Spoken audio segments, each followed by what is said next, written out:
हाय, happy Sunday. कशा आहात? Sunday कसा चाललाय तुमच्या सगळ्यांचा? आज मी कुठलेच व्हिडिओ नाही आणलेत ना, त्यासाठीच आली आहे.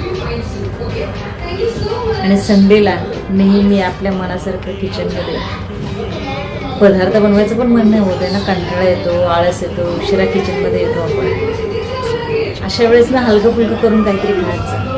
मनावर जे बर्डन असतं की आज संडे तर काहीतरी स्पेशल बनवायचं, पूर्ण वेळ त्या स्पेशल बनवण्याच्या पाठी नका लागायचं. आपलं 2 मिनिटाची टेस्ट असते, पण तुम्ही त्या 2 मिनिटाच्या टेस्टसाठी स्वतःचा व्हॅल्युएबल 2-2.5 तासाचा वेळ त्या किचनमध्ये घालता ते बनवण्यामध्ये.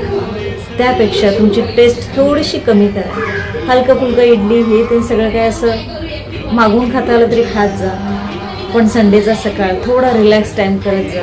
रोज आपण किचनमध्ये असतोच, पण संडे हा एक दिवस थोडंसं किचनपासून दूर राहा. संध्याकाळी एखादा पदार्थ बनवा, पण सकाळ तरी पूर्ण रिलॅक्समध्ये घालवा. चहा प्या, सुंदरसा छोटासा नाश्ता करा, हलका फुलका. काहीतरी स्पेशल बनवण्याच्या पाठीमागे पूर्ण दिवस नका घालवा. एवढंच सांगणं आहे स्त्रियांना. थोडंफार एन्जॉय करा संडे.